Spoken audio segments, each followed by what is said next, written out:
Reg, môre oukies. Vandag se gedig is dan nou Die Boodskapper. Kort gediggie, hy's bietjie langer en bietjie meer ingewikkeld as Huiskat. Maar is een van die mooiste gedigte wat ons hierdie jaar gaan doen vir Afrikaans. So ek gaan gou weer vir julle die gedig voorlees soos laas keer en dan sal ons begin met die verduideliking. Die Boodskapper deur Peter Snyders. Die aandster vonkel so speels vanaand. Was daar 'n knipoog van jou na my? Jy so naby soos die helderste ster, jy is die spoed van 'n gedagte weg van my. Ek los 'n boodskap by Venus vir jou. As jy uit jou aandklas kom, stiek uit jou hand, haal dit af. Dis die briefie met die swentjie op die omslag. Right, so as you can deduce, obviously, this poem is very much a love poem. We have the two people, the speaker on the one side and the lover on the other side, and inside in the middle we have the boodskapper. Okay, so we'll look specifically at who the boodskapper is in a little bit. Right, so if we start, we looking at die tema en die simbole van die gedig. So die tema van die gedig is natuurlik liefde. So the theme is love. Die gedig beskryf hoe dit voel om verlief te wees, veral as jy nie naby aan die persoon is op wie jy verlief is nie. So the theme of the poem, or the main idea of the poem, is the idea of two lovers who are separate from each other, which leads us to our theme being love. Then we're starting with symbols. Now you remember symbols, symbole, are things that we mention, as dinge wat ons noem in 'n gedig, wat eintlik iets anders beteken. So it's stuff that we mention in a poem that basically means something else. For example, as ek byvoorbeeld praat van hy het die wit vlag gehuis, of die wit duif is vrygelaat. So if I say he hoisted the white flag, we all know wit vlag, ek gee op, né? I give up. Die wit duif, white dove, represents peace or prosperity, something like that. So in this case, we have a symbol in the poem, and this symbol is Venus. Okay? So die gedig draai om die idee van die aandster, wat ook bekend is as die môrester, wat eintlik die planeet Venus is. That is now the messenger, die boodskapper tussen die twee geliefdes. So the whole poem is about a message being sent from lover A to lover B, and the messenger, the one going in between, that is now Venus. Okay? Venus, as we mentioned here, is also known as the evening star, aandster, en môrester, morning star. But we all know that is actually Venus. Now, Venus is used in this case very effectively. Dis baie effektief gebruik in hierdie gedig, because Venus, omdat Venus die Romeinse godin van liefde en skoonheid verteenwoordig. Venus represents the Roman goddess of love and beauty. Now, in the poem, the boodskapper, the messenger, is mentioned 3 times.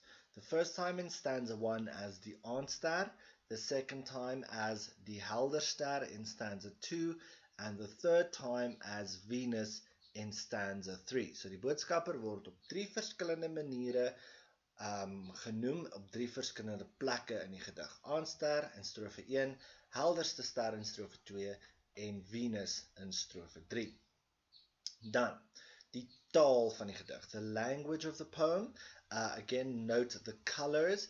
You'll see in the poem all the colors match with these things of all the examples, because you might be asked to give an example, and to list each of the examples underneath here would require at least 5 more slides. Goed, so, die gedig, soos julle agtergekom het, is nie in jou standaard Afrikaans geskryf nie, né? So it's not written in standard Afrikaans, it is written in Kaapse Afrikaans. Dit is geskryf in Kaapse Afrikaans, En Kaapse Afrikaans het sekere kenmerke. Okay, so certain characteristics are synonymous with Kaapse Afrikaans. For example, baie Engelse woorde. Assimilation, which is when there are two examples, of course, twee voorbeelde, gedeeltelike en algehele. Nou, gedeeltelike assimilasie is as ons praat van onmiddellik as onmiddellik, so when we say the MM instead of the NM. And then algehele is when we have something like het nie and we make it heti. Do not confuse algehele assimilasie with elisie, because elisie is die weglating van eindkonsonante. So you have, for example, daar instead of daar. But you also have a form of elisie where you'll see it in the poem later on, where you will have something like jy and het, and it becomes jyt. So jy apostrophe T is an example of elisie, not assimilasie. Dan die o-klank as die o-klank, sometimes also called oorronding. So instead of saying so, we now say so with the OE sound. Palatalisasie, big word. I know some of you are going to struggle with this one, but don't fear palatalisasie. If you understand what it is, it's simple. So basically what it is when you have a J sound, a y klank, which generally in Afrikaans doesn't really require a lot of friction. It's a y, but now we add a d, a k of a g voor die y. And then we have to create friction, so it becomes j, which is what we call palatalisasie. Then oorronding is wanneer klanke plat uitgespreek word, when we flatten certain sounds. The best way I can explain this that happens in English is if you compare British English to American English. In British English, we say we can't do something, but in the American English, we say you can't do something. It's the same word, same spelling, same everything, but it is pronounced differently. Now, in order for us to pronounce the words as it is supposed to be pronounced in Kaapse Afrikaans, they spell it as well with the A instead of the A. Okay, so uit is pronounced as uit. Al die bogenoemde punte kom in die gedig voor behalwe vir die Engelse woorde. Daar is geen Engelse woorde in hierdie gedig nie. So very importantly, in a test or in an exam, they have asked it in the past is to give at least 3 characteristics of Kaapse Afrikaans that is seen in the poem with examples. So, hulle sê vir jou noem 3 kenmerke van Kaapse Afrikaans wat in die gedig voorkom met voorbeelde. So here you will have to actually look for what is in the poem. You can't just say Engelse woorde is 'n karaktereienskap van Kaapse Afrikaans. Even though it is, we have no examples of this in the poem, so what are you going to say? And please don't tell me you're going to say Venus, because Venus is Afrikaans, it's English, it's German, it's French, it's whatever you want to call it, okay? So names do not count.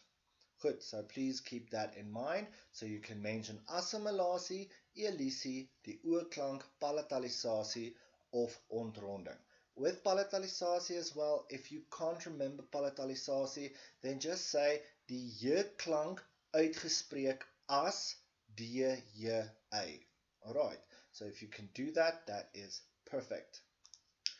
Goed, stemming and titel, we are going to look at this again later, but the stemming, the tone feels very playful. So the joy, the happiness of the poet is mentioned in the poem through the tone. Die titel verwys na iets of iemand wat 'n boodskap bring. So we've already spoken about the title, boodskapper, messenger, person delivering message from point A to point B. In this case, Venus is the messenger. Okay? Then we move on, typografie. Die tipografie is die uiterlike bou van die gedig, hoe dit op papier staan. So the topography or typography is what it looks like on paper. And usually die tipografie word gebruik om sekere idees of gedagtes te beklemtoon. So usually if you see some indentations or some lines that are a little bit weird, it is used specifically for the fact that something needs to be emphasized. One of the most prominent things that are being emphasized, and this is in the notes as well, so I'm not going to go into too much detail, is the my in the yo. In stanza 1, that is emphasized in 3 techniques. So strofe 1, my en jou, word typografies uitgehef deur 3 tegnieke. It is the typografiese wit of bladwit spasie inkeping, kort versreëls en die eindplasing van die woorde my en jou. So we will look at that again later. Goed, die bou van die gedig. Yes, typography has to do with the bow of the poem, but the bow has to do, or the structure has to do with much more than that, which is also looking at rhyme, looking at punctuation, those kinds of things. So in this case, we're looking physically at the uiterlike bou, so the physical structure of the poem, as well as the innerlike bou, so the content of the poem, or the structure of the content. We need to know that the poem is written in vrye vers. Die gedig is in vrye vers geskryf, want ons het geen vaste rympatroon nie. Remember, we spoke about this. It's not just about the rympatroon. It is about rympatroon, strofe lengtes en versreël lengtes. So there's no set rhyme length, rympatroon. There's no set stanza length, geen vaste strofe lengte nie, en daar is ook geen vaste versreël lengte nie, line length. Goed, die gedig bestaan uit 4 strofes, so we know we have 4 stanzas. Die eerste 3 strofes het 4 versreëls, first 3 stanza, 4 lines, which makes it a quatrain. Then we have, in the last stanza, laaste strofe, strofe 4, net 3 versreëls, only 3 lines, and that is then called a terzine of a tercine. Dan versreëls 3, 4, 12 en 15 word ingekeep ter wille van beklemtoning. So part of emphasis, and there are some other things as well, but mainly for emphasis, those 4 lines have been indented, ingekeep, typografiese inkeping, like we spoke about in the previous slide.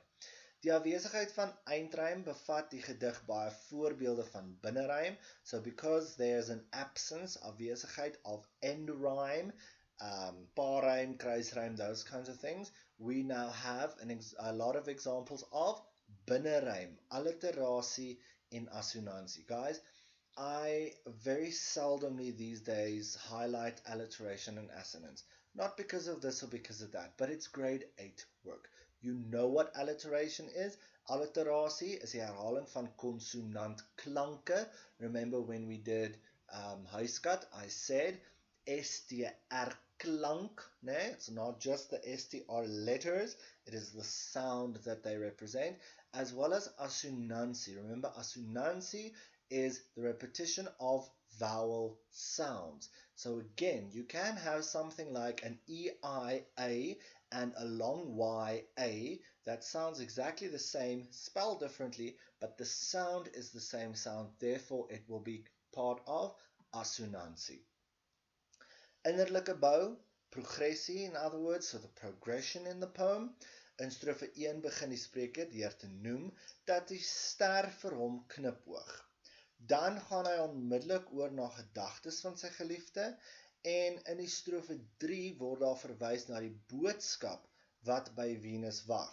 Die laaste strofe verduidelik hoe die boodskap lyk.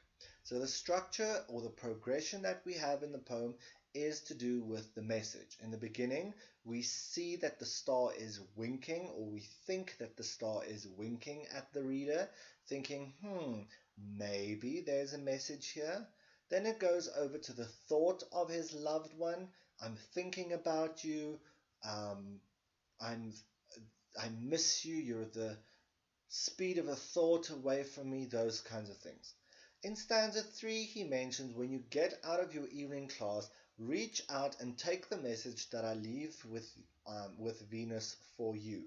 And in the last stanza, we physically see the message. So, ons beweeg dus van die idee van 'n boodskap tussen die twee geliefdes na 'n definitiewe boodskap wat versend word. So we're moving here from the idea of a message that is sent between the two lovers to a definite message that has been sent. The title, we've spoken about the first two. The last point we did not touch. Because we are now saying that the messenger, die boodskapper, is Venus, and we all know Venus is a star, we now have to do with an example of personification. Okay? So, die titel word gesien as personifikasie, omdat Venus as 'n mens voorgestel word. So the title is seen as personification because here Venus is depicted as a person sending a message between two other people. Good. We've spoken about the aanstar many times. It's the messenger in the poem. First line is an example of personification, is 'n voorbeeld van personifikasie, wat die aanstar word speels beskryf. So the evening star is described as being playful being a human characteristic, the ster being an inanimate object, and therefore it becomes personification. Knipoog is the word, a part of Kaapse Afrikaans, and it says he's winking. So the star is winking at the speaker, meaning also part of personification, right? Typographiese wit of die inkeping focuses on these two lines. We've spoken about this a little bit, but here is the most important things.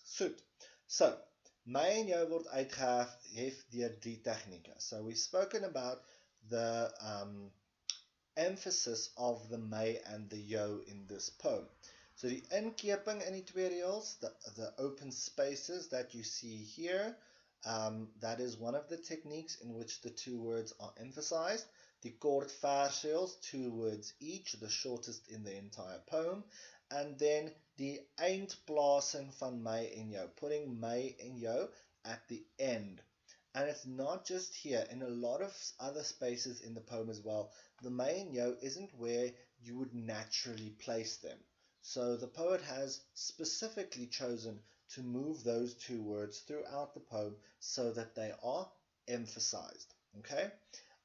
Why is he doing this? Because it focuses the thought that the actions are happening between two people. Okay? So dit fokus die gedagte dat die aksies geskied tussen twee persone, van jou na my, from you to me, from me to you, between the two of us.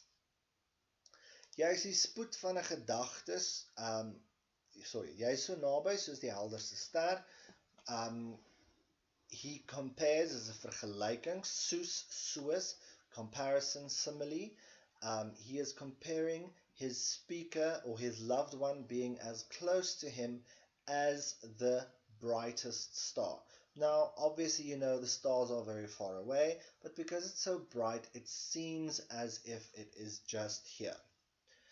Helderste ster, we spoke about that as well. It is the same as the evening star in stanza 1, so they are linked. Die eerste strofe en die tweede strofe word verbind deur die gedagte van die helderste ster. Want die helderste ster en die aanster is dieselfde ster. They are both the messenger in the poem. Then, juist die spoed van 'n gedagte weg van my is 'n metafoor, 'n metaphor.